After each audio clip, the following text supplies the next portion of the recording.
When it was announced that they were making a prequel of the beloved A Quiet Place franchise, I couldn't help but have a mixed bag of excitement and skepticism. Only because the first two installments were already great, and to make a prequel about the time that the invasion started, may sound interesting but can be very risky as it would result in having cheap writing. After all, the original A Quiet Place broke new ground with its unique premise and tension-filled atmosphere, while the second installment took the suspense to another level. Could this prequel set on the first day of the alien invasion live up to its predecessors? While it may not have broken any new ground or be as thrilling as the previous installments, A Quiet Place, Day One is still a commendable addition to the franchise with a groundbreaking central performance by Lupita Nyong'o. Lupita's central performance is nothing short of extraordinary. The challenge of playing a character with minimal dialogue in a movie where silence is paramount is not a small feat. However, Lupita rises to the occasion with subtle nuances and grace. She showcased her incredible emotional range and nuanced expressions throughout the movie, with every flicker of fear, a glimmer of hope, and every ounce of determination conveyed through her eyes and body language. The character itself doesn't have much to play around with, but she does so much with her character, from subtle emotions to intricate gestures, telling us how she's been feeling without ever uttering a word. This is a testament to Lupita Nyong'o's remarkable talent and a highlight of the entire movie. Truly, Lupita is one of our generation's great actresses. One of the more unusual additions to the film is the cat. At first, this may seem like an odd choice, given cats' inherently noisy and playful nature. However, it quickly becomes apparent that this feline companion makes sense in the movie as cats are known for their stealth and ability to move silently, and in relation to the movie, it perfectly aligns with the character's survival tactics. As a cat person myself, I found it both amusing and anxiety-inducing how the cat somehow always manages to find the characters or vice versa. Even after it had seemingly run away or lost, they always find the cat, Frodo. Every time a cat was off-screen, my anxiety would skyrocket, and I couldn't help but question whether the cat was a vital addition to the movie for the characters to risk their lives for. While I am not complaining about the addition of the cat, making it such an important character in a life-threatening situation did feel somewhat absurd to me. But then again, this might just be because of my overt obsession with cats. Whether this constant worry was a good or bad thing, it's up to me and does not really affect the entire movie's narrative and is still up for debate.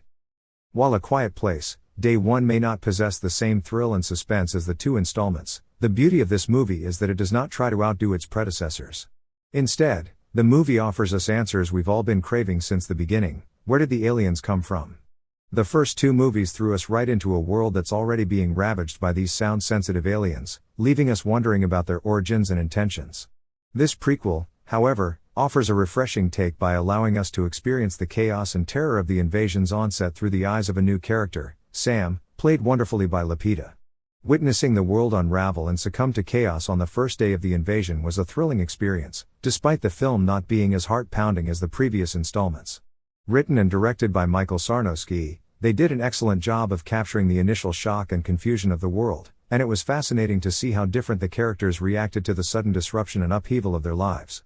Lupita's character, in particular, provided a unique perspective, adding depth and emotional resonance to the story.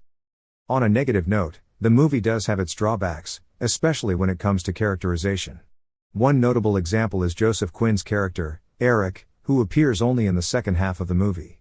It's kinda difficult to form a connection to his character given that audiences are expected to care about him as we only get a little backstory of his life, with his parents living overseas.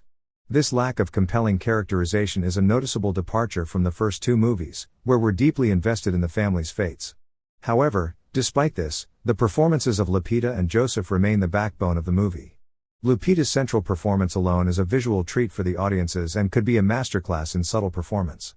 Her portrayal is so masterful that it draws us closer to her character, making us feel every moment of her journey. While the supporting character may not be as compelling, the performance's strength helps carry the entire movie. In conclusion, A Quiet Place, Day One may have not broken any new ground or reached the same level of suspense as its predecessors, but it still holds its own as a worthy addition to the franchise. With remarkable performances from Lupita and Joseph, the prequel is a must-watch for the fans of the franchise. The inclusion of the cat, while anxiety-inducing for some, adds an interesting dynamic to the story.